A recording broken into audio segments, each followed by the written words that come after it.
বর্তমান সরকারের দিক নির্দেশনায় সুন্দরবন অঞ্চলে সক্রিয় সকল বনদস্যুর বিরুদ্ধে বাংলাদেশ কোস্টগার্ড কঠোর অবস্থানে রয়েছে। এর অংশ হিসেবে কোস্টগার্ডের নেতৃত্বে operation restore piece in Sundarban এবং অপারেশন ম্যানগ্রোভ শিল্ড নামে দুটি বিশেষ অভিযান পরিচালিত হচ্ছে।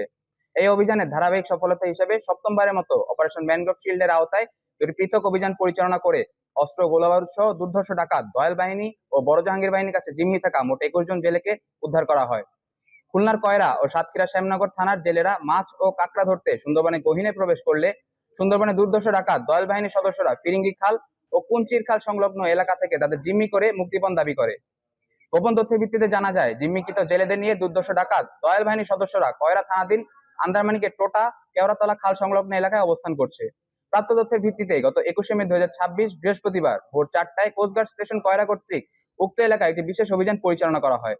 অভিযান চলাকালীন কোস্টগার্ডের উপস্থিতি টের পেয়ে ডাকাতরা সুন্দরবনের ভেতরে পালিয়ে যাওয়ায় কাউকে আটক করা সম্ভব হয়নি। পরবর্তীতে উক্ত এলাকায় তল্লাশি চালিয়ে দুর্ধর্ষ ডাকাত দয়াল বাহিনীর কাছে জিম্মি থাকা 10 জন জেলেকে উদ্ধার করা হয়। কোস্টগার্ড ও র্যাবের গোয়েন্দা তথ্যের ভিত্তিতে জানা যায়, সুন্দরবনে কুখ্যাত ডাকাত বড় জাহাঙ্গীর বাহিনীর সদস্যরা খুলনা দাকব থানাধীন সুন্দরবনের শিবসা নদীর বড় দুধমুখ খাল সংলগ্ন এলাকায় অবস্থান করছে। প্রাপ্ত তথ্যের ভিত্তিতে একই দিন বিকেল 5টায় কোস্টগার্ড বেস মোংলা কর্তৃক উক্ত এলাকায় আরো একটি বিশেষ অভিযান পরিচালনা করা হয়। অভিযান চলাকালীন কোস্টগার্ডের উপস্থিতি টের পেয়ে ডাকাতেরা আভিযানিক দলকে উদ্দেশ্য করে গুলি ছোড়ে।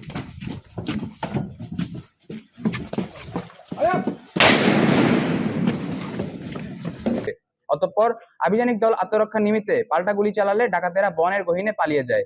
পরবর্তীতে উক্ত এলাকায় তল্লাশি চালিয়ে একটি একনালা বন্দুক, 5 রাউন্ড তাজা কার্তুজ, 1 রাউন্ড ফাঁকা কার্তুজ ও ডাকাতদের নিকট জিম্মি থাকা 11 জন জেলেকে নিরাপদে উদ্ধার করা হয়।